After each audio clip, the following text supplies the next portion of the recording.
You want to know what I think about America? Not the America you get on cable news or whatever rage is trending right now, the real America. I'm talking about the America where a guy shows up to a sweltering picnic with a bunch of battery operated fans and a bucket full of tools that nobody thought they'd ever need until they do. And it's critical. The America of the neighbor who's always there and ready to help. No drama, just there, ready. That America is not broken. That America is extraordinary. And today we celebrate this country. I want to remind you of something. The people who built this country were not elites. They were not oligarchs. They were not people with power other than what they did. They were regular people like you and me who did extraordinary things at the right moment.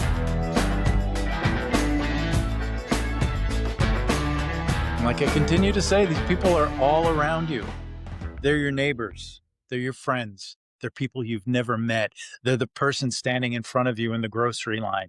They're the person in the car or the truck with the loud muffler that's really driving you crazy. They're all around you. They're in your town. They're in your history.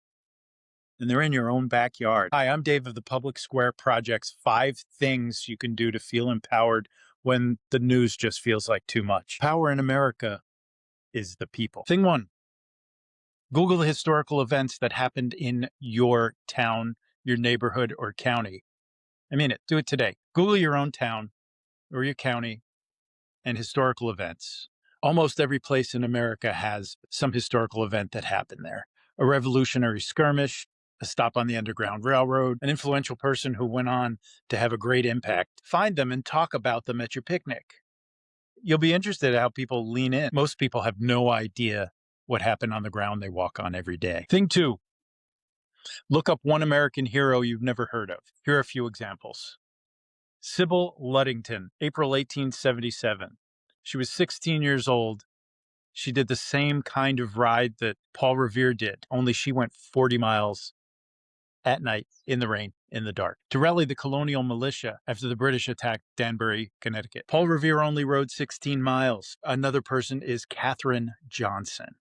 She's a mathematician. Look her up. Very cool story. Clara Barton's another one.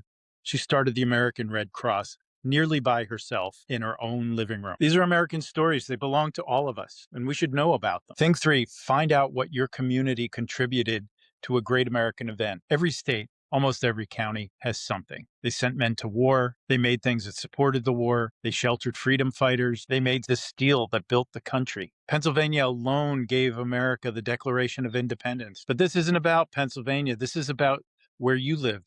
What did your corner of the country give? Look it up. You'll stand a little taller after you know. Thing 4, lay on the couch and watch a couple movies. A couple good ones are Hidden Figures, Wind Talkers, and The Theory of Everything. There are lots of others, but these are pretty good ones. Thing 5, find the oldest landmark, historical marker, or building that's near you and go there. Stand there. Touch the wall if they let you. Think about what was happening in America at the time that was built. Doesn't hurt to Google it. We spend so much time looking at screens that tell us that everything is falling apart that we forget that we're standing on ground where we have already survived everything that's been thrown at us. Every war, every crisis, every time it looked like democracy wouldn't stand, it held. So go stand next to something and let the fact of what was happening in America and what happened on that site settle into you. You'll be a prouder American for it. The news is going to tell you a story this week that's probably going to make you tired. Here's a different story. It's a story of regular, everyday Americans, everyday people like you and me doing extraordinary things. A person from your town, whose name is forgotten in a book somewhere, is waiting for you to come and find it and be inspired. That's the America I know. That's the America worth celebrating. Happy Independence Day. I'm Dave. This is a Public Square Project. 5 things, because there's strength in neighbors. If you found this interesting, please share it with 5 of your friends. Post it to your Facebook, share, like, subscribe. Follow us anywhere quality podcasts are sold. Thanks for watching. I'll see you again next week.